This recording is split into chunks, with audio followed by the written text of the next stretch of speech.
Si la llanura fuese el mar, esto podría ser la proa de un barco. Si la llanura fuese el mar, esto podría ser el puente de mando. Si la llanura fuese el mar, esto podría ser el espigón de un puerto. Si la llanura fuese el mar, esto sería un acantilado.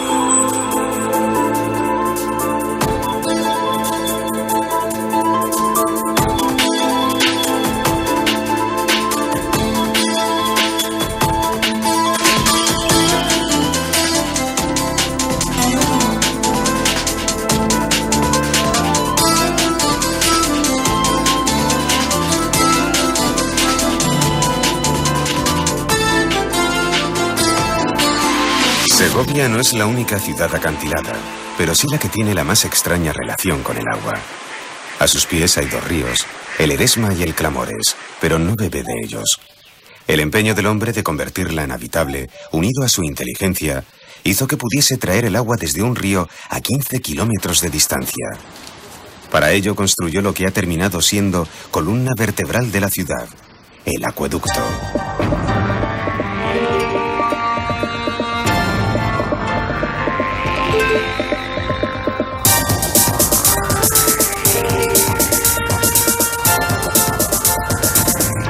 Aún hoy, impresionan sus 740 metros de longitud, sus 29 metros de altura en su vano más alto y, sobre todo, como un impresionante alarde constructivo, que las piedras se sostengan sin argamasa alguna.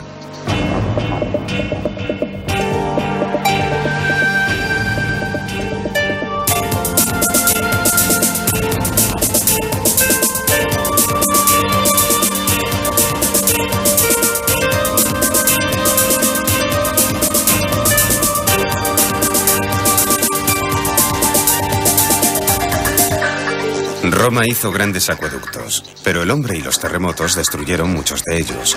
El acueducto es una gran obra y su conservación un raro privilegio. Aunque al fijarse en los extremos, rehechos hace 500 años, se ve los chapuceros que llegaron a ser sus reconstructores. El nivel no parece encajar y la piedra necesita argamasa para no caerse. Nada que ver con la perfección de los romanos.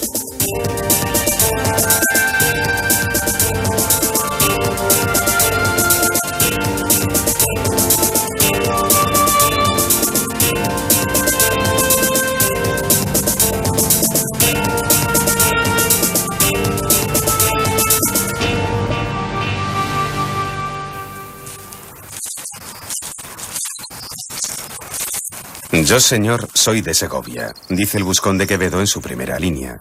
La historia de la ciudad se pierde en la memoria de los tiempos. Antes que romana, Segovia fue celta, después visigótica, musulmana y ciudad favorita de reyes castellanos. Gracias al paño tuvo un buen siglo XVI en contraste con un decadente siglo XVII y un tímido resurgir en la época de la Ilustración. Los saqueos napoleónicos marcaron el origen de un largo olvido. Atento al pajarito.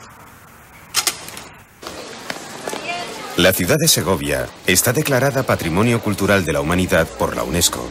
Entre otras razones, es una de las ciudades de Europa que tiene mayor concentración de iglesias románicas, casi 20.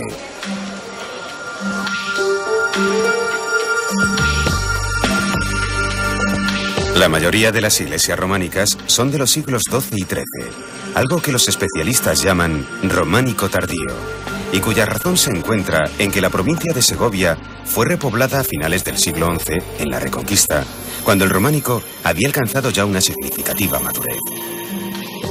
No resulta raro, pues, que San Millán tenga una planta idéntica a la de la Catedral de Jaca, ya que sus repobladores traían de sus lugares de origen una forma de hacer las cosas que reproducían allí donde iban.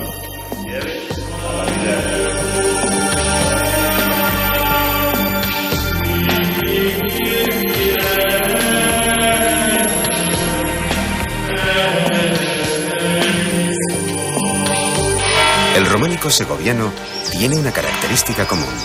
Casi todas las iglesias tienen un atrio, adosado a la fachada. Estos atrios eran de gran utilidad. No solo servían para protegerse de las inclemencias del tiempo, sino que además eran lugar de reunión de los parroquianos para celebrar todo tipo de acontecimientos. Además de iglesias, el románico civil dejó algunos restos en el barrio llamado de Canojías o de Canónigos. Al anochecer se aislaban del resto de la ciudad mediante 3 puertas, de las que aún queda una cuyo nombre es bien explícito: Puerta de la Claustra.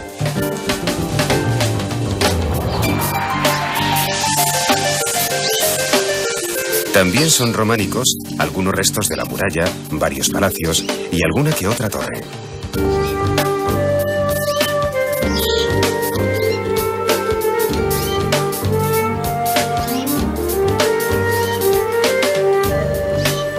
Posiblemente sea la plaza de San Lorenzo, antiguo barrio hortelano, la que en su conjunto transmita un aire medieval más auténtico.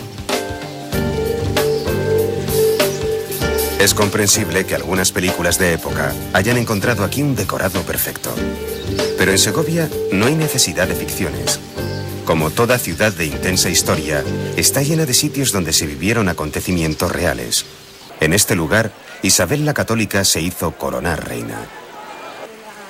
Torquemada, el famoso inquisidor, fue prior del convento de dominicos. Resultan espeluznantes las tumbas judías frente al barrio que se convirtió en gueto en tiempos de los reyes católicos.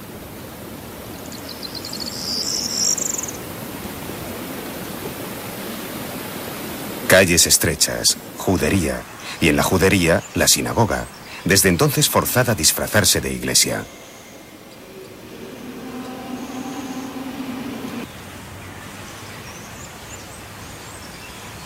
Muchos rótulos de calles tienen en Segovia vocación didáctica. Es de agradecer. La calle más transitada tiene varios nombres según los tramos, pero todo el mundo la llama Calle Real. En esto el segoviano es reiteradamente desobediente. Esta es la plaza de Medina del Campo, pero todos la llaman la de las Sirenas o la de Juan Bravo. Juan Bravo es el héroe de Segovia, ya que murió con otros comuneros por defender su ciudad frente a Carlos I. El emperador fue implacable. Los ajustició en Villalar e hizo borrar los escudos de armas de las familias implicadas.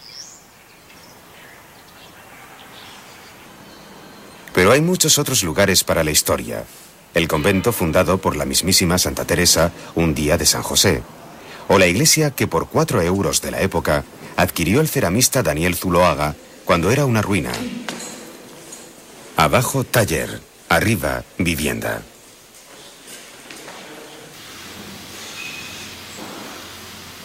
De la vivienda, hoy transformada en museo, aún se conserva el cuarto de baño, decorado con azulejos del propio Zuloaga.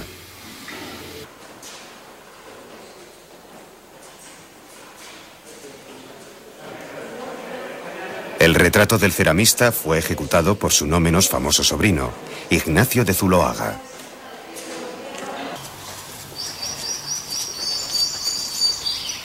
Antonio Machado vivió en Segovia durante 12 años, su estancia más larga en una vida con muchas mudanzas. La pensión mantiene el aire sencillo en el que vivió el poeta, con su humilde sueldo de profesor de francés. Ce sont les mères de hibou, qui désiraient chercher l'époux. De leurs enfants, leurs petits choux, en les tenant sur les genoux. El instituto en el que Machado daba clases se conserva casi como entonces.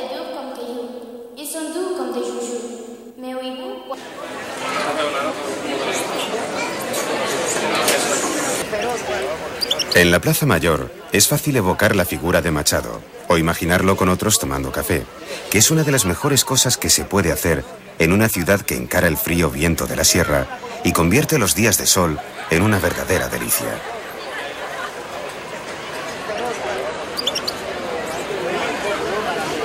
La Plaza Mayor de Segovia es el centro de la vida de la ciudad, al menos en su parte alta. El teatro no podía llamarse de otro modo, Juan Bravo. Está en un extremo de la plaza, en el contrario está la catedral.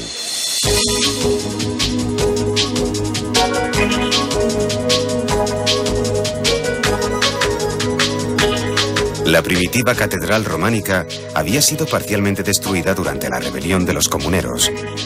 Auspiciado por la religiosidad y la riqueza del momento, la catedral actual comenzó su construcción en el primer cuarto del siglo XVI.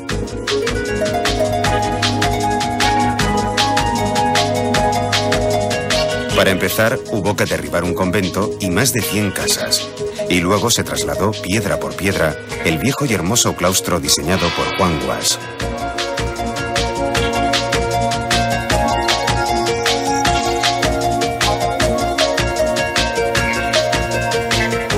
Según los expertos, la catedral representa la agonía del gótico castellano, porque aunque la estructura es gótica, todo el conjunto está bastante desornamentado, y la torre, la inmensa torre de 88 metros, es decididamente renacentista.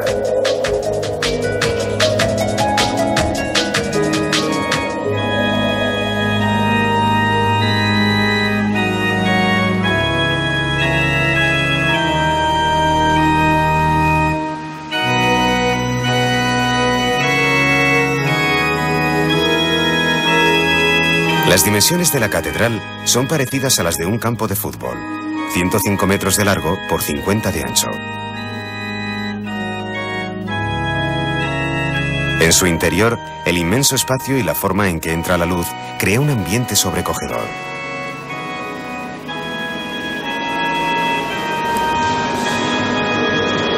Como en muchos otros templos, hay demasiadas cosas acumuladas de otras épocas. Pero, ¿qué se podría hacer con ellas? Es cierto que quitan pureza al original, pero también son parte de la historia. En cierto sentido, se puede decir que las catedrales han terminado convirtiéndose en inmensos trasteros, donde afortunadamente no se ha tirado demasiado. Al fin y al cabo, todo refleja un momento, una época y una manera de entender la vida.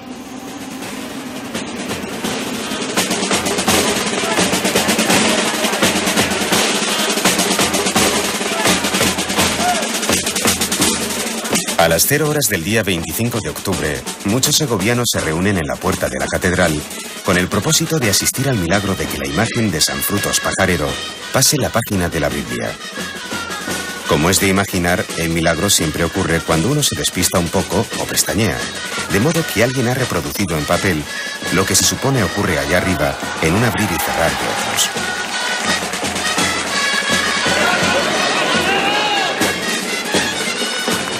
Las populares sopas de ajo se reparten generosamente para combatir el frío de la noche.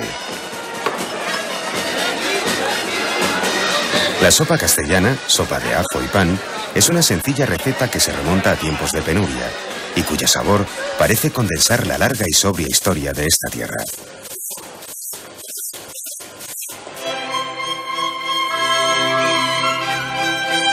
Al día siguiente, Segovia comienza la fiesta de San Frutos, homenajeando las reliquias de su patrón con un villancico.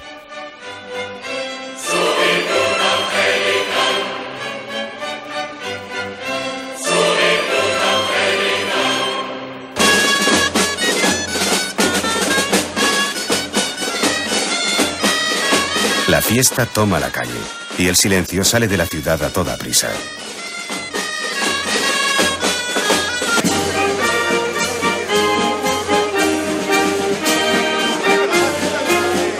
En la plaza, los pajareros reproducen para la memoria las técnicas de caza con liga, hoy prohibidas. Mientras tanto, los micólogos aprovechan el día para recordar la pródiga generosidad del otoño.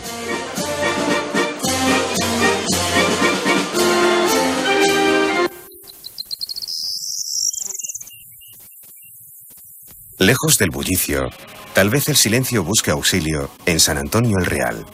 Ayer palacio de caza del rey Enrique IV. Hoy, convento de clausura. Segovia posee abundante obra de artistas flamencos, mercancía de intercambio a causa de la próspera industria de la lana. La iglesia guarda una obra cuya capacidad de síntesis es mayor que la del más actual dibujante de cómic. Todo está aquí. En un solo plano están representadas todas las escenas de la pasión.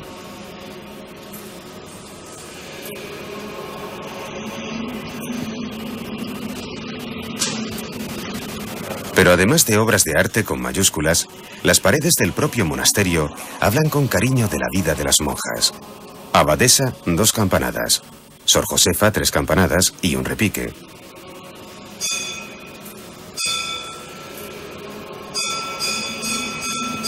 Resulta conmovedor esta forma de comunicación todavía viva en tiempos de móviles y comunicación vía satélite.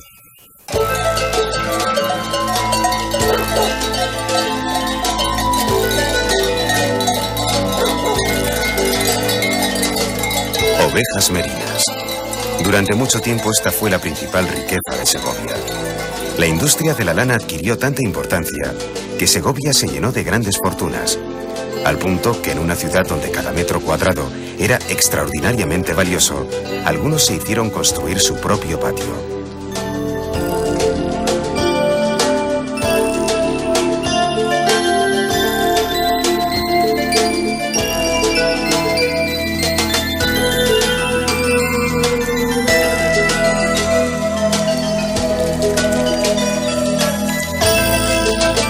Por lo general, los patios segovianos suelen tener 3 lados porticados y uno en forma de muro, pero no es esta la única particularidad de la ciudad.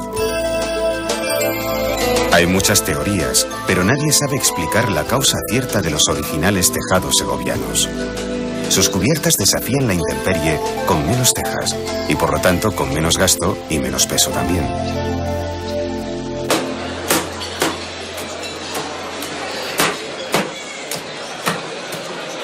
Muchos visitan Segovia por la fama de sus figones. La tradición culinaria, rica en calorías, tiene un argumento indiscutible: el frío. Sopas, cocidos, potajes, carnes y dulces tienen su origen en la vida rural y en las duras faenas del campo.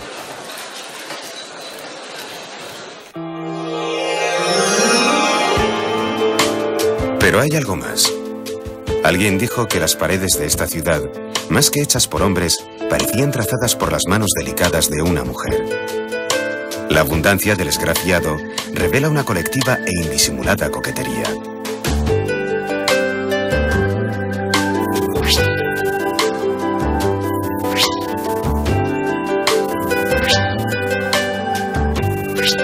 El esgrafiado, técnica de origen mudéjar, es como un encaje cuya textura está hecha de cal y arena.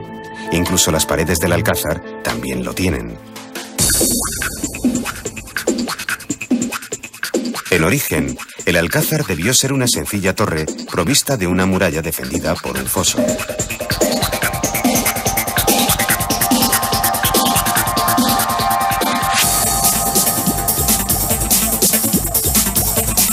Es difícil imaginar a Alfonso X el Sabio oteando el cielo nocturno con su telescopio desde el alcázar.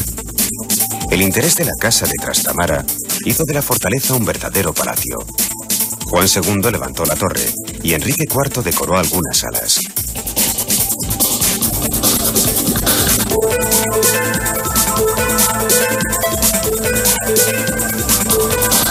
Fue Felipe II quien restauró el palacio a fondo y lo renovó en profundidad.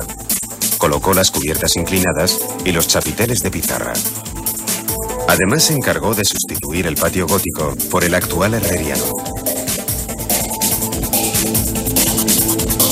Después de más de un siglo de abandono, en el que el edificio se utilizó como cárcel, Carlos III decidió convertir el Alcázar en colegio de artillería.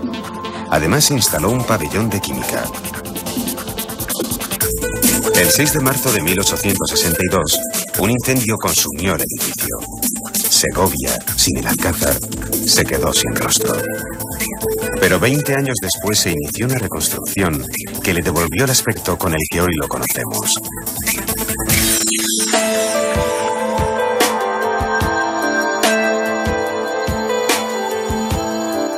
Desde siempre se dice que parece un navío que avanza sobre los campos de Castilla. Pero también parece un castillo de cuento, habitado por un príncipe azul. Su porte evoca un paisaje irreal, cuya silueta remite al lejano mundo de fantasía. En España, tierra de castillos, muchos y bien conservados, ninguno como este tiene el perfil de los sueños.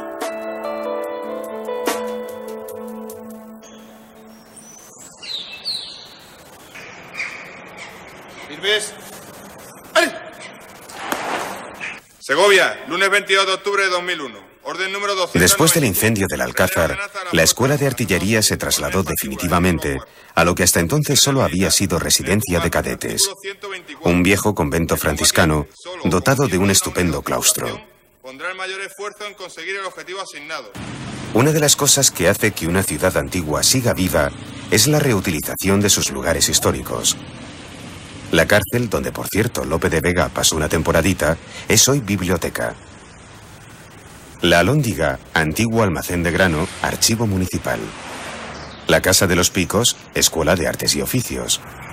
La residencia de los Marqueses de Quintanar, Conservatorio de Música. Y la iglesia de San Nicolás es escuela de teatro.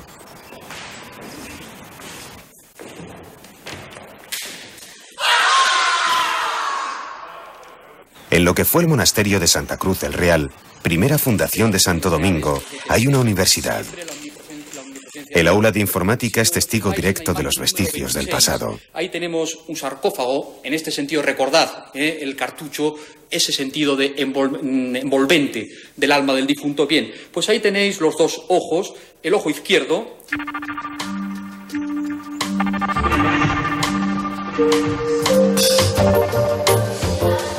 La poco conocida obra del pintor Esteban Vicente deja sitio a las exposiciones temporales, en las que los segovianos tienen ocasión de asomarse al arte de todos los tiempos.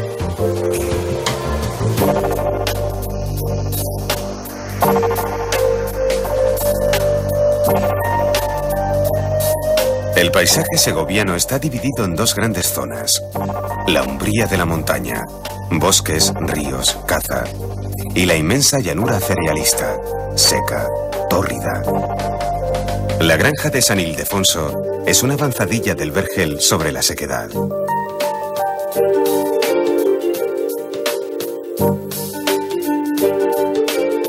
El palacio de la granja es, en cierto sentido, opuesto al Alcázar. Aquí no hay nada que defender. No parece un lugar para la guerra, sino para el juego. Esta era la residencia de un matrimonio amante del arte.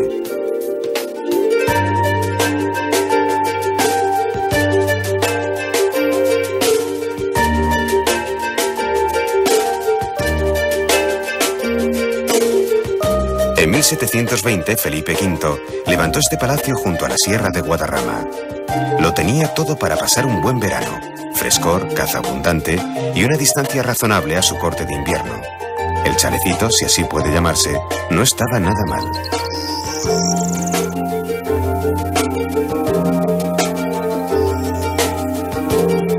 Como en otras cosas, se impuso el jardín francés, lleno de referencias más o menos frívolas a la mitología del mundo antiguo. Está dicho, la granja tenía de todo, especialmente agua. Y si hay algo que realmente se parece al agua, es el cristal.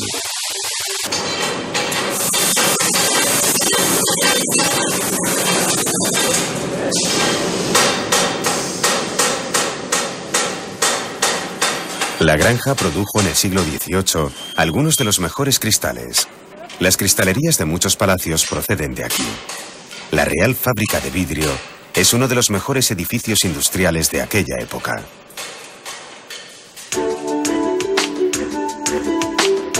No demasiado lejos de la ciudad, hay pueblos de marcado aire medieval, entre otros Pedraza y Sepúlveda.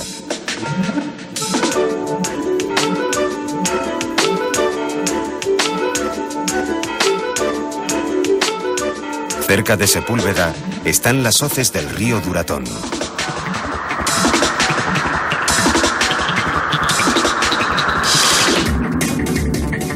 Las hoces son como el Gran Cañón del Colorado, pero en pequeñito. Desde luego que es otra escala, pero resulta igual de impresionante el inmenso poder escultórico del agua. Miles de años y una sola cualidad: la paciencia. Tal vez esa es la virtud que vino a trabajar San Frutos y un grupo de monjes en este monasterio.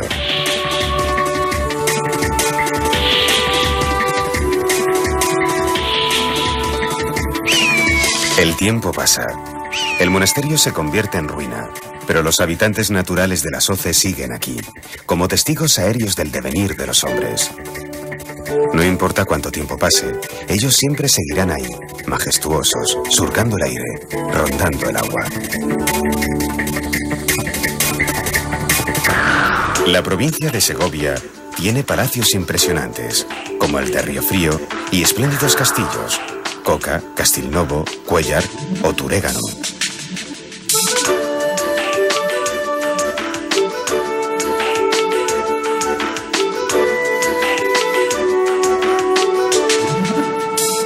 Castillos para proteger el cuerpo y claustros para pasear la soledad.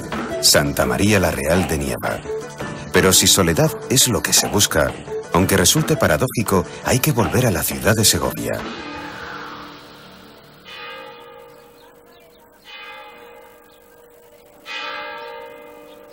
¿Existe el magnetismo entre iguales? Resulta difícil averiguar por qué el Valle del Eresma concita tanto recogimiento.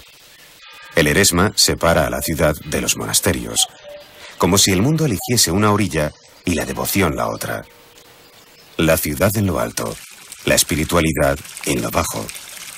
Cistercienses, carmelitas, jerónimos y otros eligieron el otro lado del río y se alinearon sin solución de continuidad. Incluso la Virgen de la Fuencisla, talla románica de la antigua catedral y patrona de la ciudad, cruzó el río y se unió a los otros. El Eresma parece una metáfora cuyo contenido último se nos escapa.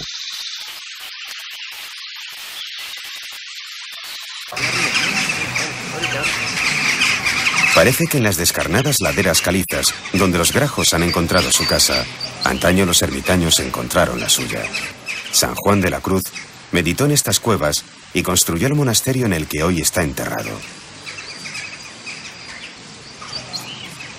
A 50 metros del monasterio de Carmelitas está la Veracruz, misteriosa iglesia de 12 lados cuyo origen se asocia a los templarios.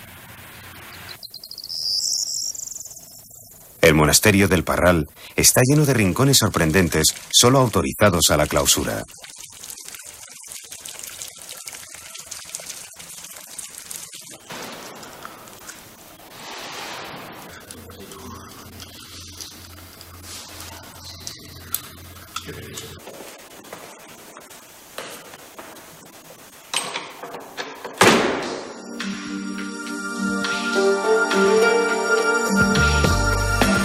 Vivió la grandeza y mordió el polvo. Conoció el esplendor y la pobreza, el favor de muchos reyes y el desdén de muchos otros. Fue conquistada, reconquistada, saqueada, abandonada, repoblada, mantenida, halagada y olvidada. Como un ser humano de larga vida, ha pasado por un sinfín de experiencias.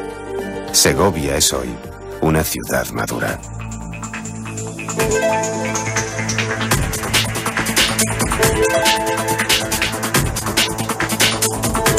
Si la llanura fuese el mar, Segovia sería un islote. Pero si la historia fuese el mar, Segovia sería la ciudad acantilada que ha sabido resistir todos sus embates. Y ahí sigue.